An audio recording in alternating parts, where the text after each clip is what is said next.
Hey everyone, and welcome to the Weeaboos, the podcast where we get drunk and talk about anime. I'm Kyle. I'm Sam. I'm Hunter. I'm Jeremy. Hey, Jeremy's back. It's been a little while. You may remember Jeremy from the first episode. Hey, the first 10, 12 episodes. Yeah, it was Been a for a while. while. It's been a long time. What are we drinking, Hunter? I think it's called Autumn Ale by Breckenridge Brewing Company. Yeah, it's All right. it's very good.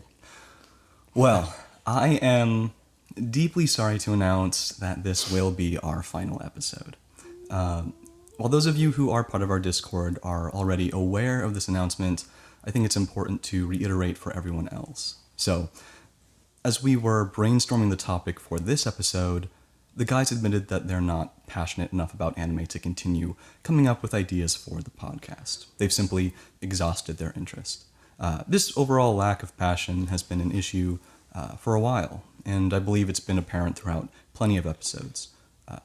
Considering the fact that Hunter, Sam, Justin, and Kevin are comparatively casual fans of anime, I'm honestly amazed that we were able to continue the podcast for over 2 years. This far, yeah. Yeah. That is a long time. And I'm grateful to all of them for humoring my idea for starting a anime podcast in the first place. Now, I will continue to create. I hope to release a video before the end of the month or early December, and who knows what other projects I may pursue in the future. The podcast may be ending, but all that means is increased opportunity for expressing my own ideas. Any words from you guys? It's weird. Like, we started this off of a whim. Like, to anyone who doesn't really know how this got started, me, Kyle, Hunter, and Jeremy used to get together Friday nights, and we would just watch anime. We'd watch new movies, we'd watch series together, and then after we'd watch it, we would inevitably end up hanging out, having drinks, and just talking about it. And we had done that for, I don't know, probably a year or so, and then eventually one day we were just like, man, we should just make a podcast. Do you remember where we were? It was in your room, I remember. I mentioned it in Were my you at room Native? before. No, I remember where we came up with the name of the podcast, and it was at that wine bar that we went to once, and Ricky was there. Yeah. That was yeah. so long ago. That was a long time ago. But it was so weird because we had mentioned it before, Yeah. and then we hadn't said anything about it for like months. And then eventually it just festered in Kyle, and one day he was like, you guys, we're making a podcast. And he did like all this work. We all split like the price of equipment. He Yeah, did we all have the a giant research, what we freaking needed. mixer sitting here. Yeah. And right. then one day we were like, okay, shit, let's just do this. And we didn't know how to do it or how to start, but it's been really cool to see it grow into what it is. Like, I was amazed the first time we had like a viewer question, the first time we did a live stream, the Hey, first somebody time cares? we had like Yeah. a Patreon donation. Oh my I was like, goodness. this is I remember the insane. day we opened the Discord and like 50 people joined. Yeah, that's like that's crazy. I guess that's not that high of a number, but to me that was insane. Yeah. Yeah. It's been like 6 hours straight just sitting on Discord talking to random people. Just talking about something that I like in general, like in a group setting like this, like semi-directed, about something I like anime.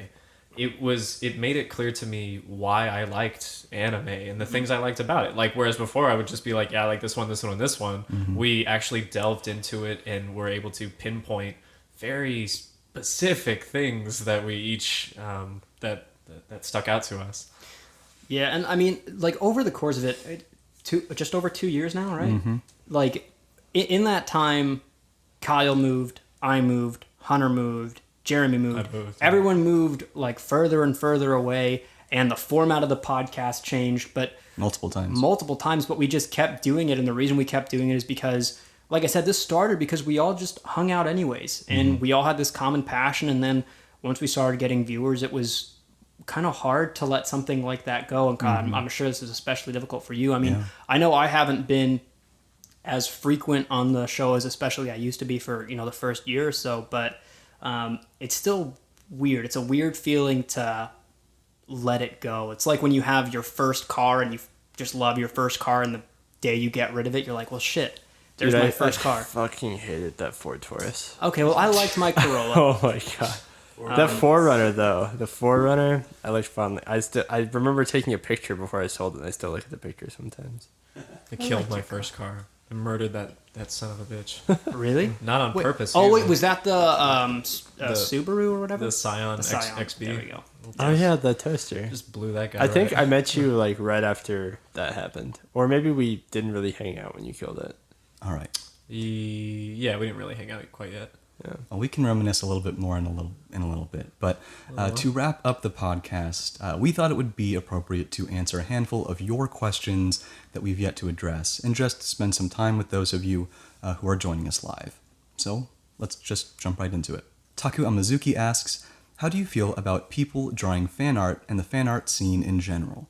Do you think there are any benefits or drawbacks to having so much available to us? What about people like Toyotaro, who have started drawing fan comics about Dragon Ball and is now the manga illustrator for the Dragon Ball Super manga? Cool. I think it's awesome. I think there's no reason not to like it. I mean, there's obviously the line where if you start redrawing somebody else's work and then trying to publish it or sell it as your own, I mean, there's an issue, but I think part of the joy of anime is that it's someone's thoughts put down on paper, just in visual form, and anyone can do that. So, And I love seeing somebody else's interpretation of a character, especially drawing a character in a different style. Like seeing, people draw X character as a Dragon Ball Z, like if they were in Dragon Ball Z. Sure. I really like seeing that. Most of the time. Sometimes I see a character I like and it's drawn like fat and shiny. Hey, And I just don't get it. I get it. Fan art has been a strangely prevalent part of my life ever since I discovered anime. As I've mentioned before, from the moment I saw the first episode of my first anime, excluding Pokemon, all I wanted to do was share and express my passion for it in a way where I wouldn't experience ridicule or judgment. So I created my Tumblr account, Secret Otaku, as a freshman in high school, and would post waves of uncredited and unsourced fan art because I didn't know any better at the time. Yeah, that's how you started. Yeah, and now, 12 years later, fan art saturates the background of all my social media. I follow countless artists to the point where I feel engulfed by their work. The endless variety of art styles and my inability to articulate why some enrapture me while others don't is something I've always been fascinated by. Just how I used to share fan art and make GIFs, artists create because it's something they have to do. They have to express their passion for something. So I have nothing but admiration for fan art, even the stupid cringy stuff. As for benefits and drawbacks, there are countless. Benefits include free advertising for anime, being able to see characters you love in different styles, doing things that they would have never done in the show itself, giving artists an outlet for making a career, porn, inspiration, decor. Drawbacks, on the other hand, could be that original creators feel as if the rights to their characters have been stolen from them.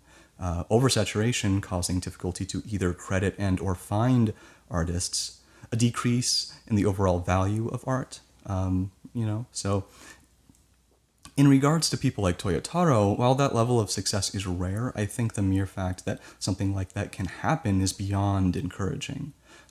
It just goes to show if you're passionate and dedicated enough, art, a career path that is widely discouraged, can lead to tremendous success. Yeah, I mean, I have nothing but respect. I just remembered this while you were talking. Back in, this must have been a really long time ago. Back when I was living in New Mexico, I think, I used to go on this forum called like Pokemon 2000, and I would make sprite edits of like, you take the sprites from the game and you you would combine them, you would do recolorations and stuff, and it just did it for fun, and then you would post them with other people and see who's better and stuff. Yeah, so when I was a kid, I lived in Maryland, and I moved to Arizona when I was like 10 or 11, but I used to be really into like art and drawing, and that was right around the time I got into anime, and they kind of meshed really well. And if any of you guys remember like the Scholastic Book Fair and how that would always come around, I would always get I would never get books. I would always get like random crap. Well, the only thing I would get were these books on how to draw. Specifically, there were like so many on like how to draw Dragon Ball Z or how to draw anime. And I got really into drawing Dragon Ball Z characters and anime characters and just that style of stuff.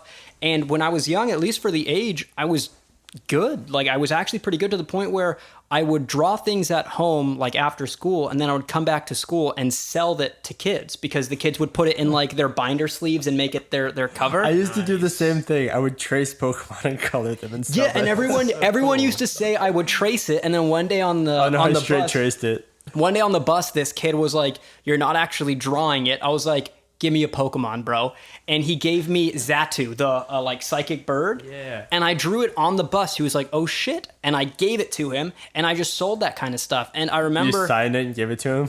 yeah, but I'm so sad because once I finally moved to Arizona, I had this big old box with all of my how to draw books, all of my drawing supplies, everything I'd ever drawn, and I lost it in the move. And when I lost Never it, drew again. no, I really didn't. much, yeah. To this day, I've always been kind of mad at myself because it was something I was genuinely good at, and I stopped doing it. It was all just drawing like anime fan art. Oh, I'm atrocious at it, but I still have my. I used to make SpongeBob comics too. Nice. All right. SpongeBob was my favorite anime. That is a great Same. anime. Yeah. Let's move on to our next question. Bobby said he used to eat sand. Cool. Bobby's in the chat. That's what he said. Pedal Have Dance. fish for lunch. Pedal Dance asks, do you feel that moe is ruining the anime industry? This is a sentiment I find a lot in the anime community, especially as an argument against cute girls doing cute things anime, and I am curious about everyone's opinions. So, I say absolutely not. I think it's just kind of a flavor of the. Well, it's just been popular for a bit, but I think that eventually something else will become popular, and it's getting people into the medium. So I don't think it's bad, and I like watching them. So fuck you. whoa. You can't tell. Not to pedal Fuck dance, you. not at pedal dance. At people who think moe is ruining. Sure. You can't tell people what to like. Like the moe genre is big because people like it. And if that's what people want, then give it to them. It's not like they're taking away from other shows. There's still plenty of stuff out there for people who don't want to watch moe stuff. I mean, like the I'm not a art- huge fan of it, but I feel like there is, a part of, like studios see that this is what sells, They'll so they follow the will trend. make more of it. Exactly. I do understand that, but I Right. think it's just like a flavor of not flavor of the month, obviously, because that's too short a time frame. decade. What is his name again? pedal dance. Dance? Pedal dance is concerned it's like taking over, right? Like it's too popular so that it ruins the medium. So compare it to something like porn, where there's like this formula to porn nowadays, and 80% of the videos you watch are very formulaic. You jizz on her face afterward, like that kind of thing. And that's bad porn, and that's most porn. So if we're concerned that moe is taking over and that they're making a whole bunch of bad moe just because it sells, is that worrisome for the media? Yeah. I don't think so. I mean, here's my take. So, like all you guys said, no, I don't think that moe is ruining the anime industry. Although it's evolved over time, moe has essentially existed for nearly as long as anime itself. I've seen just as much good moe anime as I've seen good, dark, and gritty anime. People claim that moe is ruining anime because it's a secondary, but far more identifiable characteristic of the true problem. If anything, it's commercialization and unoriginality that are ruining the anime industry. Moe, being among the longest running trends in anime, is understandably heavily imitated. Anime is a business, and if creators see that cute girls sell, we're getting cute girls. We're part of the problem. We may complain, but we're still watching moe anime regardless of their quality. But if we stopped watching anime just for the sake of watching anime and began to actually think about what makes one moe show better than another, more people would realize that we're being tricked into watching the same show over and over again. Isekai and fan service and shonen, they all suffer from the same problem. There will always be work that hinges off the creations of others for the sake of monetary gain.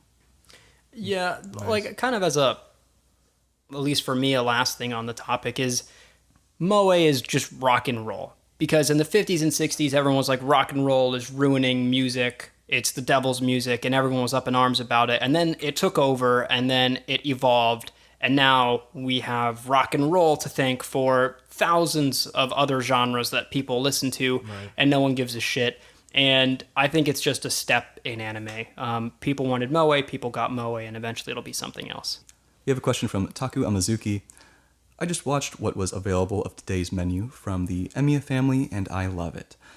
The Fate series is something I don't think I'll ever tire of. I was wondering if there was any series like this for you guys, a series that doesn't really matter what kind of spin-off or continuation it is, but rather you're just excited to see more of the world or the characters' interactions. So I actually thought about this when Kyle sent us all the questions first, so we could kind of prepare. And while thinking, the closest thing that really came to mind was it's not really an anime. I guess technically it's an anime now, the Persona series. I thought that Persona 5... Gonna say the same thing. I loved it so much that I thought I could, anything that was Persona related, I would be all over. But I dropped the anime in like 3 episodes. Like it just I mean, wasn't the anime for wasn't me. so good. Yeah, and then Sorry to interrupt. I don't think it wasn't so good. It was just like too like panel for panel, same as the game. I feel like I didn't want to. If I'm gonna watch it again, I'd rather play it again. That was my thought. But go on. I wanted to see how the characters in the show attacked each thing, because I know it was a fairly linear game, but I wanted to see what they did and the off days, like if it was only the main events or if you got to see some of the little stuff that you got to do within the game. But at the end, it wasn't really, it wasn't something that I liked enough to just consume no matter what they were doing. Right. But a show that does come to mind is something I'd watch more of in a heartbeat if I heard that something new was coming out, is Konosuba. Sure. I just I binged the crap out of that show. I watched both seasons in I don't know, a day and a half, and all the everything that's come out, the OVAs, and if something else came out for that, I'd be all over it. I think anime with certain character dynamics are more conducive to spin-offs and continuations. Shonen anime in particular. When characters have distinct borderline archetypal roles, they are malleable in ways that complex characters aren't. Meaning that while Ichigo, Naruto, and Luffy rarely experience dramatic character growth, they and their respective friends can be thrown into any world or scenario, and it just works. Teleport the cast of Boku no Hero into a snowstorm, and we can all picture how they would act and what role they would take. Go further and picture them in a romantic comedy or a thriller, and it still works. The same can't be said about something like Welcome to the NHK or Princess Jellyfish. The characters are too complex and they rely too heavily on their environment. So for me, it'd have to be a show like Bleach or One Piece or maybe even JoJo. That's something JoJo does well. It places its characters in outrageous scenarios and always manages to work. I don't really think there's any universe that I'm totally invested in. I did like Naruto for a long time, and I really just don't care to watch anything of Boruto, but interestingly enough, I do somehow feel like I want to know what happened to the original cast. Like when you invest so much of your time growing up, or just so much of your life watching certain characters grow up with you, you kind of want to follow and find out what happens to them, what's happening to me, like how are we the same, and it's just interesting in that aspect. But as far as spin-offs and things go, I've never been particularly invested in just reboots of series or anything like that. Sure. Same. Okay. This question comes from Evil Curls. Do you guys have a character that you think should have been killed off, but wasn't, or a character that was unfairly killed off that shouldn't have? I'll go ahead and start us off. I don't think I've ever witnessed a character death and thought it was unfair. While a character death may seem unwarranted in the moment, all deaths have meaning. Similarly, I actively try not to impose my own desires onto someone else's story. Who am I to say your story would be better if you did what I want? If you killed the characters who I didn't like, events that we don't want to happen. Beloved characters die and hated characters live. This is fiction imitating the part of reality that makes us feel something. I hate Griffith and QB, but their existence drives both the story and my emotional investment. Unfortunately, the concept of death can be abused. Killing off characters can be an effortless and superficial method to make viewers believe a story is more meaningful or dramatic than it actually is. In those cases, like in the first episode of Goblin Slayer, for example, I feel like my emotions are being taken advantage of. And I'll just drop the anime, I'll just drop it right there. I agree with a lot of what you said. In like having a character die in any series is obviously a really impactful, really big move. And there's a lot of meaning in any sort of character death, at least there should be. But I've never seen an anime where a character died where I was like, damn it, they shouldn't have died. And I've been mad about it because I accept that death is a possibility for these characters going into, whatever world or scenario they're going into. But on the other side, there have been, or there at least was one death that I can think of off the top of my head that I was really pissed about that didn't happen. And I was just talking about Naruto, and sorry for spoilers here, but Guy, after like a decade watching as a kid, when you're like, if you open the 8 paths, you die, and it's been building up, and then finally he does it, and he fucks up Madara, and he's like, you're the best taijutsu ever, and everyone's like, oh shit, and then he dies, and then Naruto comes in, and he's like, I can bring people back to life now, and he's suddenly fine? That shit pissed me off, all right? When he died, in my mind, I was like, oh, he's dead. When he opened up the 8th gate, in my head, I was like, fuck, he's dead, but god damn it, you go out in a blaze of glory, and he fucking did. And then the moment he got brought back to life, all of the magic, the entire feeling of amazement was just fucking ripped away, gone, and they fucked it all up. So I am fine with character deaths, but I hate it if you bring him back to life. If you kill him, don't go back on your decision. Wow. Yeah. I can't be the only one. I'm sure someone is listening right now and they're like, fuck yeah! I bet they sound like that too. I don't know. I thought about this one a lot, and I couldn't think of anything where I was like, I mean, every time a death happened, I'm like, yeah, makes sense. It propels the story forward. The only characters that I wish died are characters that annoy me. Like, maybe it's mean, but the little purple guy in Boku no Hero. He's not gonna die. Yeah, but Fuck off, man. He's the best. All right, another question from Pedal Dance. They ask, I always look up anime openings and endings before I watch them. Are there any anime openings or endings you have heard or seen that you really liked but haven't actually watched yet? you posted something in the Discord. There was like this French something. It was like a bunch of French. the song was in French, I believe, and it was like these girls dancing around in like flight suits. Yeah. He's to Masotan. That was a really cool ending. Yeah. I've watched it a bunch. And I've never seen it. I have no desire to watch it, but I really like that one. There's probably a lot for me because I'm a music connoisseur and I just listen to a lot of music, and there have been times where I just listen to like anime soundtracks because I do like the intros for a lot of things. So again, just off the top of my head, Tokyo Ghoul. I've heard the intro like a million times, never seen it, tried, couldn't get into it. Or No Game No Life, heard the intro, everyone loves the intro, never seen it, and I'm sure there's tons of others that I can't think of right now, but yes. I'm kind of the opposite. I don't need a lot of convincing to watch an anime. So if I see an opening and I like it, I watched it. I've seen it. So like if I had to force myself to think of one, I guess like the one exception would be like Yu Yu Hakusho. I remember you tried watching that. Yeah, it's not that I like gave up. I mean, I did, but not out of like my own choice. I started working and I couldn't watch. Do you remember how far you got? Not very far. Probably like 12 episodes in. Okay. Oh. Let's watch the series together. I'm actually down to rewatch Yu Yu Hakusho, all however many episodes it was, or at least through like the Demon Tournament arc. Sure. I'll commit that. Okay. There was another one. One Piece had a intro. Yeah. I'm trying to think of the name of it. I've had it on a playlist for like 7 years. It's not like Hands Up or something. Yeah, it's Hands Up. Oh, okay, there we go. I found it on Osu. That's what it was. Oh, yeah. On Osu, of course he did. That's a good one. That's a really good one. All right. Question from Shadow Dupless. What are your favorite anime studios, and by extension, who is a person from that studio whose work you adore and admire? You're going to be so proud of me. I researched this. What? Yes. Crazy. So, right when I heard this, I thought of Kyoto Animation.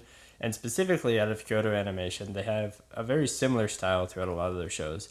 But the cutest of the cute girls obviously come from K-On! K-On! And every single time your little wallpaper thing would flip to the Tamako Market, I would say, "Oh my god, that such a cute girl! Like, what show is that from?" And you're like, "Tamako Market." Turns out both are designed by the same person. Crazy, is it? Her Naoko name is, Yamada? I'm gonna butcher the shit out of this, Horiguchi Yukiko. Oh, okay. Yep. Apparently goes by a different name for light novels, Shiro Mizukana. Anyway, she was the main character designer for all the K-On! Girls and for Tamako Market. Wow. So Cool. that is my answer. That's a good answer. For studios, I'm gonna have some like really fanboy answers that everybody likes or bandwagon answers.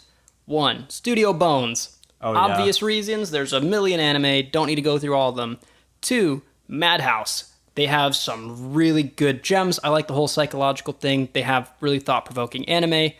And 3, which is maybe, well, the thing is, I don't know how popular this is going to be. Toei Animation. I don't know if there's anything I watch recently or now from Toei Animation, from Toei, but the thing That's is, a nostalgia factor pretty high. exactly, everything I grew up on was Toei. Everything I grew up on. So I owe the fact that I watch anime now to that studio, so forever they're going to be in there. But as far as like individual people within the studios, not really. To be honest, I don't know that many individual people that work on things. It's hard. Oh, by the way, Studio Ghibli. Obviously, again, everyone knows that, but whatever, can't not say it. The only one name that I can say right off the top of the back, I love all their work, is just the soundtrack guy, Hiroyuki Sawano. Sawano, I'm pretty sure that's the right name. Anything he touches is fucking gold. So if you're going to watch an anime and he's the composer for the soundtrack, it's going to be good, I guarantee Dude, I it. wish you could get the Spirited Away soundtrack on something besides CD. Yeah. For me, I still love Gainax, even though it's not around anymore. And since there are too many talents to name from that studio, I'll go ahead and pick the obvious Hideki Anno. Gainax, Gurren Lagann? Yep, Gurren Lagann. Fuck it. And basically half of Trigger. Yeah. So that's my next one. Trigger is worth mentioning for Kill la Kill alone, but to be honest, more often than not, I find most of their works sadly underwhelming. Of their 7 series, I think only 2, maybe 3 are truly outstanding. However, Trigger is home to 2 of my favorite creators, Hiroyuki Imaishi and Yo Yoshinari. Shaft is great because of Akiyuki Shimbo, and although And the head twisty thing. and the head tilt. And although this may be a controversial answer, I think my favorite studio at this moment in time is Kyoto Animation. Yeah, buddy. Really? Get on the cute girls, cute things wagon. Naoko Yamada has been improving the quality of her already amazing works at such an astounding pace that I'm always awestruck by her direction. She is like, Did she do Evergarden? I don't know. Violetto. I don't know. So yeah, those are just a few. There's also- Next, there's like a rabbit, ReZero. I think it's like White Rabbit or something. oh yeah, I know what you're talking They about. also did something else. I think it was Brotherhood. Who did Brotherhood? I thought that it's not Madhouse. That's Bones. Bones. There's Yeah, Bones? Bones. It's Okay. Bones. Like I said, Bones does a lot of good shit. But like the thing about Bones and Madhouse is they don't really have like an identity to them because they're so versatile. Right. And I mean that's fine. But anyways, next question comes from Big Otaku. From Yu Yu Hakusho to Love Live Sunshine to My Teenage Romance Comedy Snafu, I've always had a fascination with what characters would wear. Whether it was Sakura's battle costumes in Cardcaptor to Vegeta's iconic Badman button-up shirt, Hell I yeah. always love how they manage to show off the personality of the characters through their fashion. Who are your favorite fashionable characters? That Badman shirt, though, so good. It was White Fox, by the way. Oh. That's what it is. They also did Steins Gate. Anyway, fashionable. Fashionable characters. I love this question. I've always been moderately interested in fashion as a whole. Now, I already have the perfect answer, but I'll mention a few other favorites first. Cardcaptor Sakura is an amazing choice. I actually watched Cardcaptor later in my anime watching career and had my mind blown when I realized Sakura had a different outfit in every single episode. Being a show about the literal power of clothing, I feel obligated to mention Kill la Kill. The characters may be virtually naked throughout the vast majority of the anime, but during the sequences where they do wear clothes, the ending credits in particular, they are incredibly fashionable. Princess Jellyfish, also a show involving fashion, has some genuinely beautiful outfits. Bebop is super classy. JoJo is, I don't even know how to describe the show's fashion sense, but I love it. And outfits in Hyoka, in comparison to other anime, are probably the most reminiscent of my own style. Like Oreki, and I must, shop at the same clothing store. However, the anime with the undeniably best dressed characters is Bleach. Yes, Shunsuke Hyoraku, right? Right? I fucking love that thing. Not even that, but come on. he is great. I can't remember if I read at one point Kubo was a fashion designer, or if he said that if he wasn't a manga artist, he would have gone into fashion design. As a kid, I would spend hours just staring at Bleach art books, utterly obsessed by the level of detail and individuality of their outfits. Like, no anime or manga has come close to encapsulating the level of cool Kubo has ingrained in his portrayal of fashion. From its first volume to its last, the ingenuity and quality of the outfits never diminished. And the majority of these outfits were only designed for color spreads that served no narrative purpose, yet they give his characters such distinct and rich personality through the way in which we can imagine them walking around their world when we aren't watching them. Bleach, hands down. Yeah, I'm gonna agree with that, because like when I read that question, Kyoraku was the first thing I thought of, like immediately first thing I thought of, and the fact that you mentioned the bad man shirt, oh my god, that's like to me when I think of Vegeta, like that's him, like that is I fucking love that, but I was never a huge fashion guy, and I never like paid attention to like, oh, what this person's wearing or that person's wearing. The same thing with anime. I don't really give a shit what anyone's wearing, but there are definitely some iconic outfits, I guess you could say. But one thing that I thought of when I was reading the question is that when you're watching an anime, a character's outfit is associated with themselves. Like, you rarely see a character, especially a main character, in a different outfit aside from what they're accustomed to the point where their outfit is almost associated with them. If you see the outfit but not them, you still know it's them because that's their clothing, and it's almost unusual to see them outside of it. So rather than just pick a specific outfit or anything like that, I mean, in a lot of animes, especially the big ones that we all know and love, the anime is part of the character. Or I'm sorry, the clothing, the outfit they wear is part of the character. You really can't have one without the other. It's the same thing. Yeah. So the only character, like you guys kind of covered everything, but one character that I really liked the outfit of was from Guilty Crown, Inori. Mm-hmm. I think Nice. it drew the line between like sexy and cute very well. It was a really cool outfit. It was very visually striking, like even for as much as I can't remember what even happened in that anime, like I can remember her outfit. Yeah, you remember exactly what she looks like. But at the same time, I don't like impractical character design, and her outfit makes no sense. Like, it's so ridiculous. You don't like zippers everywhere? No. She's a singer, so it's all about fashion, right? Sure. So it's practical to sing in. Most Hang on. most fashion shows don't make sense. And I need to look up Inori. All right. Fashion Stampede. Just gonna throw that out there. That's a good one. Very That is fashionable. iconic. Okay, she does have a lot of draping cloth. A lot more than And I it all remember. perfectly flows in the wind at all times. Because she's magic. Yeah. But I Vash, don't really remember what happened in the show. Bash is great. That's a good answer. Next question comes from Big Otaku. Who would you guys ever want as your typical or unique anime rival? Jeremy. Whoa. Kyle. Whoa. It could be any gender, non-human from any series you find the need to challenge against. Nothing specific. Like, the only thing is, if I had a rival, there are only certain kind of rivalries I like. Like, there's nothing wrong with the stereotypical, oh, he's my rival, then he becomes my friend, and now we're friends, but we're still rivals, pushing each other further and further. There's nothing wrong with that.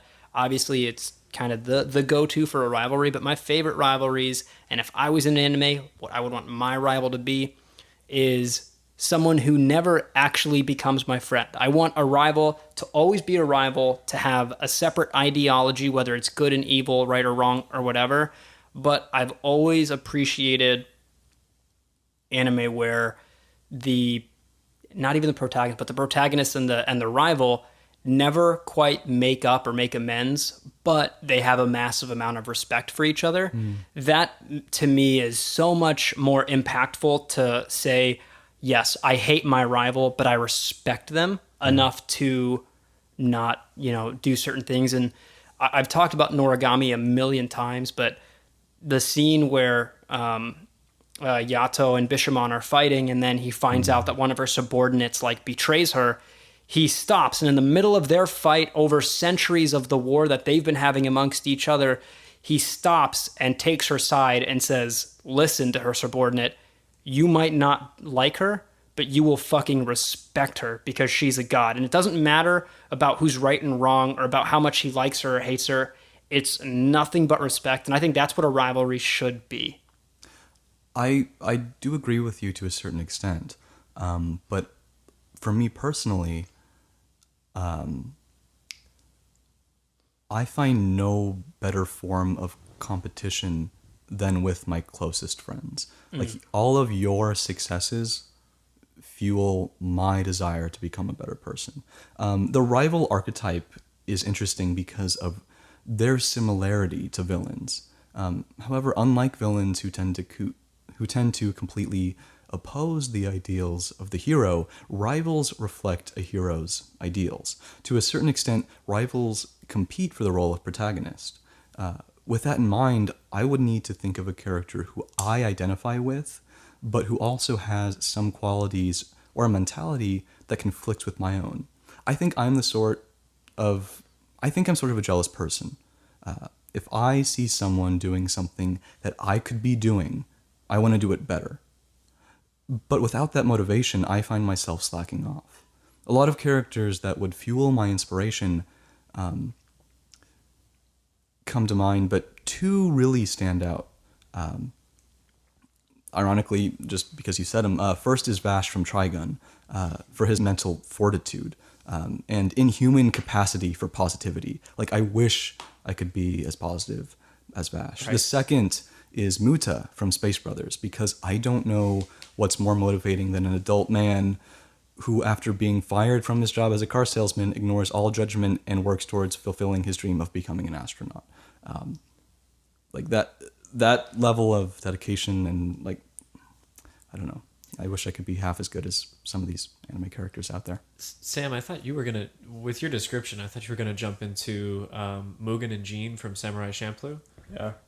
That is easily one of my favorite rivalries, quote Right. unquote. I love They're kind of at each other's throat the entire time. Yeah, I love Travel the together. dichotomy of reckless versus rigid. Yeah. And I would absolutely be Mugen, but I respect the rigidness so much that I want to beat it with my recklessness. Yes. That is the kind of rivalry that I like.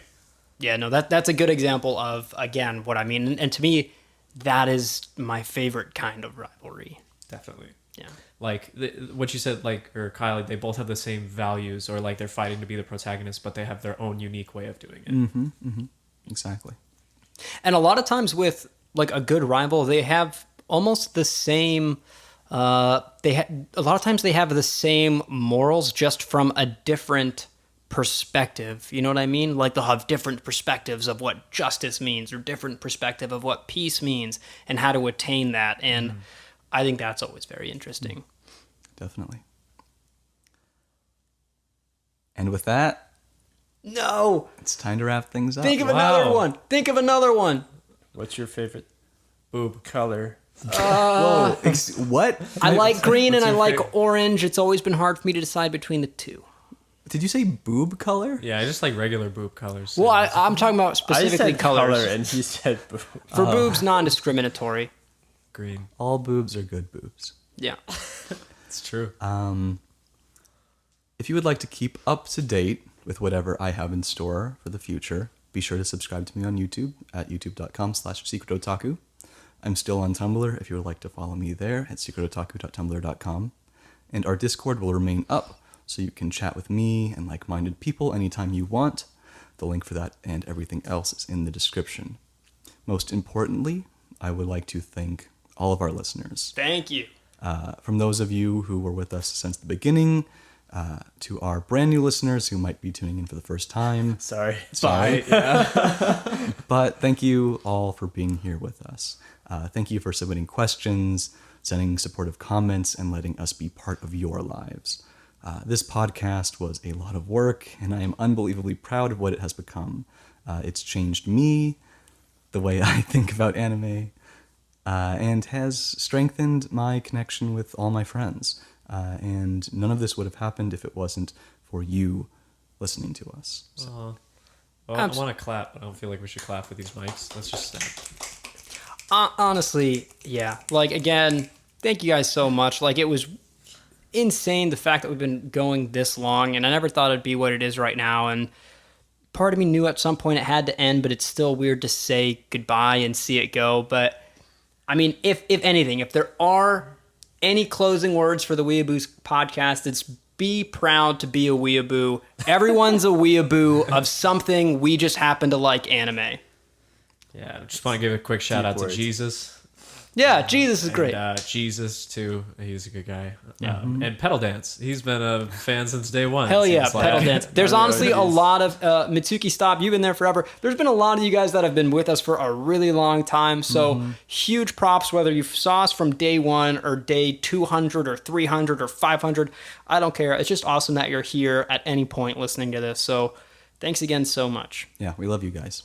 So Yeah, I mean, it's been pretty crazy. Like, 2 years is way longer than I expected this to go on, especially after doing like the 5th episode and the LA special. LA special is the best. Just, and then seeing, people leave, people come back, how the format just changes over and over, switching from week to month, and, having our tiny hiatus and coming back.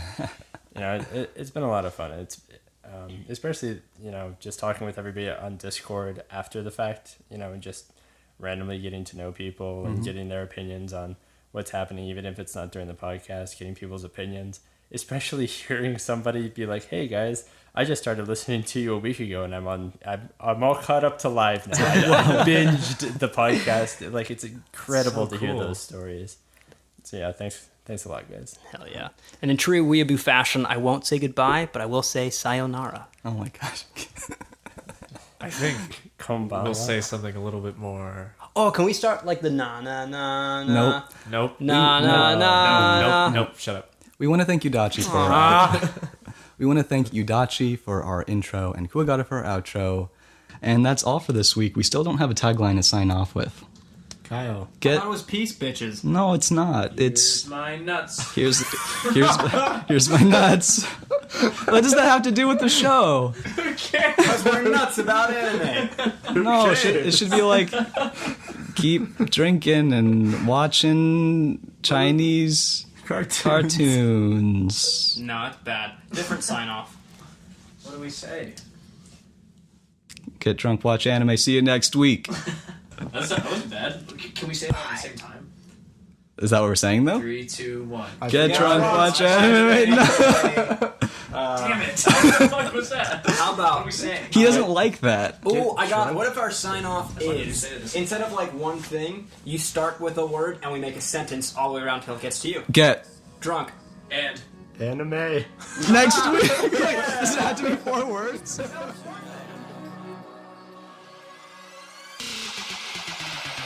Catch me smoking a sour off the coast of Okinawa. Feeling so high like I'm Ho-Oh in that tower. Take a flight on some shit. Got my dogs riding beside me, blazing hot. That's kamikaze, sacred fire. Don't be mad, I'm lit. Catch me smoking a sour off the coast of Okinawa.